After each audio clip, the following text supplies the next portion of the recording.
തൃശൂർ കൊടുങ്ങല്ലൂരിൽ കൊലക്കേസ് പ്രതിയുടെ ജനനേന്ദ്രിയം മുറിച്ച സംഭവത്തിൽ അന്വേഷണം ഊർജിതമാക്കി പോലീസ്. എറണാകുളം കൂനംമാവിലെ ഇവാഞ്ചലിക്കൽ ആശ്രമം കേന്ദ്രീകരിച്ചാണ് അന്വേഷണം. സ്ഥാപനത്തിന്റെ നടത്തിപ്പുകാരനും സഹായികളുമടക്കം അറസ്റ്റിലായ കേസിൽ ശാസ്ത്രീയ തെളിവുകൾ കൂടി ശേഖരിക്കാനാണ് പോലീസിന്റെ ശ്രമം.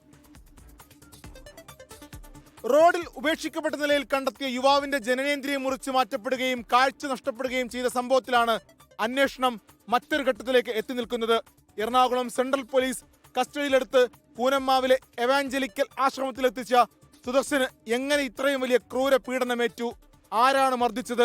മൃതപ്രായനായ ഇയാൾക്ക് എന്തുകൊണ്ട് ചികിത്സ നൽകിയില്ല? എന്തിനു വേണ്ടി കൊടുങ്ങല്ലൂരിൽ കൊണ്ടുപോയി ഉപേക്ഷിച്ചു? തുടങ്ങി നിരവധി ചോദ്യങ്ങളാണ് അന്വേഷണ സംഘത്തിന് മുന്നിലുള്ളത്.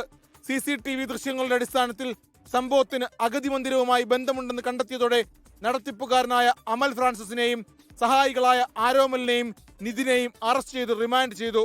കൊലപാതക ശ്രമം, ഗൂഢാലോചന തുടങ്ങിയ വകുപ്പുകൾ ചുമത്തി. സംഭവത്തിൽ ഇവർ മാത്രമല്ല പ്രതികളെന്നും പോലീസ് സംശയിക്കുന്നുണ്ട്. ഇവാഞ്ചലിക്കൽ ആശ്രമവുമായി ബന്ധപ്പെട്ടും അമൽ ഫ്രാൻസിസുമായി ബന്ധപ്പെട്ടും ഒട്ടേറെ സംശയങ്ങൾ നിലനിൽക്കുന്നതിനാൽ വരാപ്പുഴ പോലീസിന് കീഴിൽ പ്രത്യേക FIR രജിസ്റ്റർ ചെയ്തും അന്വേഷണം നടത്തും. അതേസമയം ഗുരുതരാവസ്ഥയിൽ ആശുപത്രിയിൽ കഴിയുന്ന സുദർശന്റെ ബന്ധുക്കൾക്കും കേസുമായി ബന്ധപ്പെട്ട് ചില സംശയങ്ങളുണ്ട്.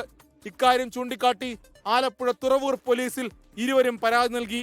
Thrissur rural SP B Krishnakumar, Kodungallur DYSP VK Raju തുടങ്ങിയവർ മേൽനോട്ടം വഹിക്കുന്ന കേസിൽ കൊടുങ്ങല്ലൂർ പോലീസിന് പുറമെ ഇരിങ്ങാലക്കുട, ചാലക്കുടി, കൊടുങ്ങല്ലൂർ ഡാൻസാഫ് സംഘങ്ങളും അംഗങ്ങളാണ്.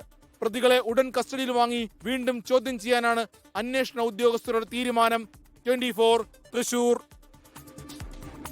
ലോകത്തെവിടെയായാലും ഏത് സമയത്തും 24 വാർത്തകളും ഓഗ്മെന്റഡ് റിയാലിറ്റി പാക്കേജുകളും എക്സ്പ്ലെയിനറുകളും വിശദമായി കാണാൻ ഞങ്ങളുടെ YouTube ചാനൽ നിങ്ങൾക്ക് സബ്സ്ക്രൈബ് ചെയ്യാം.